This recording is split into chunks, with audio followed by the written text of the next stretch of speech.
বলছি আমি আমার ছেলে 5 আগস্টে আন্দোলনে যায়। তো ওনার ইচ্ছা ছিল যে উনি পার হয়ে সবার সাথে এখানে এসে আন্দোলন করব। তো ওনাদের আটকায় ভালোছে আর ভালো নেই। উনি সোহাগরের সামনে মমিসুরের সামনে খারিয়া স্লোগান দিয়েছিল। 11টা বাজে নাস্তা খাইয়া ঘরে থেকে বাইরে মায়ের জোর করে খাওয়া হবে। সেই ছেলে আমার আর জীবিত গেল না, আমার একমাত্র কামাই সুখ ছেলে। আর আমি বিনা পাইলাম না, আমি কি হারাইছি, শতজন মতারে আমি আর পাবো না, তার চেহারা আমি দেবো না।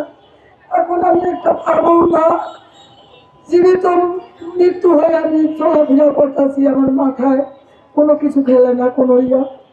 তো এই জন্য আমি জুলাই আন্দোলনের সাথে আমি বিচার চাই, যাতে এক্ষুনি আছি না ফাঁসি হোক, ন্যায্য বিচার হোক, স্বাস্থ্যবিল দাবি আমি জানাই। আমার ছেলে প্রতিশোধ, প্রতি হত্যার বিচার আমি চাই আপনাদের কাছে।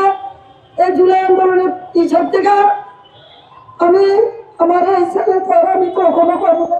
এখন আমি কিভাবে চলবো? আমার একমাত্র ছেলে চলে গেছে, আমার কিছু আর নাই। আমি একদম সর্বমোট হারা হয়ে যাচ্ছি। তো এই বিচার যেন আমার ন্যায্য হয়, এক্ষুনি হাসিনার বিচার ফাঁসি যেন হয়, যাতে এই বিচার যাতে আমি আইনের ঘরে আমি দেখতে চাই। আর কিছু বলার নাই আমার।